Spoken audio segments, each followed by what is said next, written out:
Welcome to another deep dive. Today we're exploring something that's really changing the game for academic research.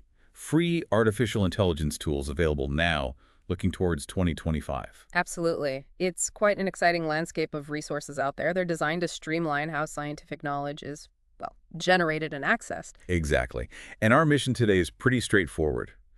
We want to walk you through 7 of these tools. We'll focus on how practical they are and the real impact they could have on your research work. It's a significant shift, this integration of AI into research. These aren't just about speeding things up, though they certainly do that. Right. They also add new layers of, say, precision and efficiency.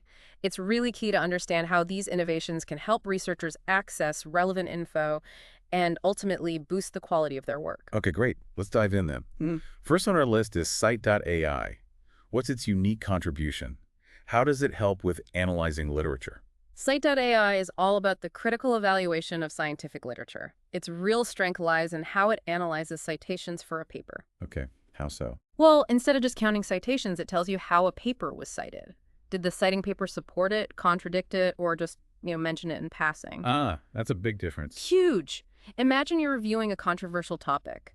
Scite.ai can instantly show you not just how many times a key article was cited, but whether those citations actually agreed with its core argument. I can see how that would be useful. It could really shift your understanding. Definitely. It can uncover hidden debates or maybe weaknesses in theories that seem, on the surface, quite solid. It moves beyond just citation counts. Okay, that definitely redefines just tallying citations. Yeah. Next up, consensus. How does this platform streamline the search for scientific knowledge? Consensus works like a specialized search engine for peer-reviewed science. You ask it a question. Like a specific research question. Exactly. And its AI extracts direct answers, synthesizing the main conclusions from multiple studies on that topic. So if you're building your theoretical framework, for instance, consensus can be a really effective starting point. It gives you a snapshot of the latest evidence and where different studies seem to agree. Right, pulling together that consensus view, as the name suggests. Useful for establishing that evidence base. Precisely. Our third tool takes us into visualization. Research Rabbit. How does this one help researchers understand academic connections? Research Rabbit is fascinating. It generates these interactive maps that show the connections between different papers, authors, and even research themes. Maps, so like a network diagram. Kind of, yeah. It's a visual way to navigate complex fields, maybe interdisciplinary ones where it's easy to get lost. I see. Instead of drowning in lists of papers, you get this, well, conceptual landscape. It helps you see the bigger picture, potentially spot gaps in the existing research. And maybe find new directions. Exactly, by revealing perhaps unexpected links between different pieces of work or researchers. Interesting. Okay, let's continue with Elicit, which comes from Odd.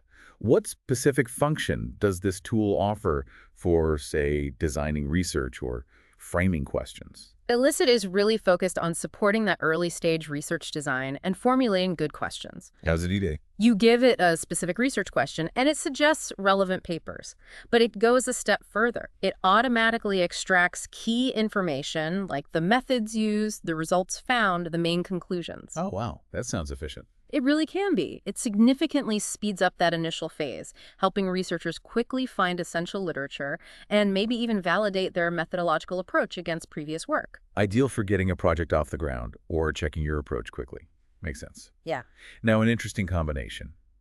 Zotero, which many researchers already use for managing references, boosted by Zotero GPT. How do these two work together? Right, so Zotero is, as you said, a widely used bibliographic manager, great for organizing sources, citing them correctly. For standard stuff. The standard essential stuff.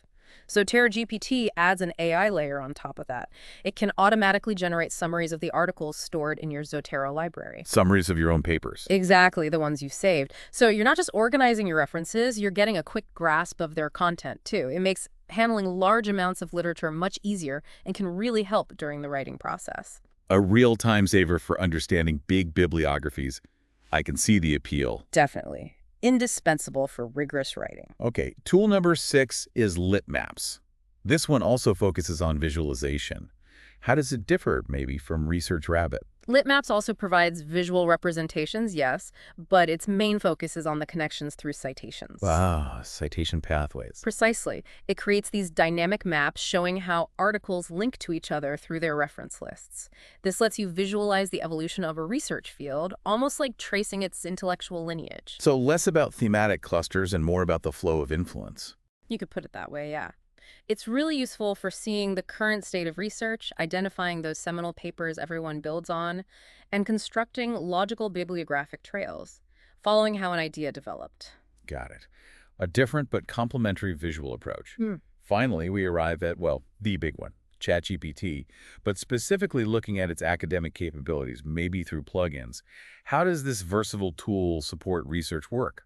Right, ChatGPT, especially when enhanced with plugins designed for academic tasks, think something like ScholarAI becomes a really multifunctional assistant. In what ways? You can summarize articles, sure, but also brainstorm research ideas, help structure academic texts, even explain complex statistical concepts or methodologies if you're stuck. So a very broad range of uses. Extremely adaptable. It can be a valuable resource at pretty much any stage of the research process, from initial ideas to final writing. Okay, so we've covered these 7 tools, each with its distinct strengths. What's the main goal in highlighting these specific resources for our listeners? The fundamental aim is really to provide access, or at least awareness, of instruments that can significantly enhance research quality. Right. We want to help optimize researchers' time and productivity, encourage more informed critical thinking, and just offer a practical resource for the academic community. So it's about making research more efficient and potentially more robust. Yes, exactly. The AI here isn't a replacement for human intellect or critical thought. Not at all. It's more like a powerful collaborator in the scientific inquiry process. So these tools complement the researcher's skills, they don't replace them. They allow for deeper analysis, broader scope, Yeah. and maybe take some of the grunt work out. Precisely. They can reduce the burden of repetitive tasks and help strengthen the methodological soundness of projects. Okay, to wrap up then, what's the key takeaway here about integrating these technologies into research? I think the essential point is that incorporating AI into research isn't some far-off future trend anymore. It's happening now. It's actively reshaping how knowledge is constructed. It is a present reality. Absolutely. Adopting these tools, or at least understanding them, is becoming, I'd argue, a strategic necessity for anyone aiming to conduct research with greater depth, scope, and rigor in today's academic landscape. It's about enhancing, not replacing, the core work of discovery. A powerful thought to end on. How can you strategically leverage these allies in your own pursuit of knowledge? Something to consider.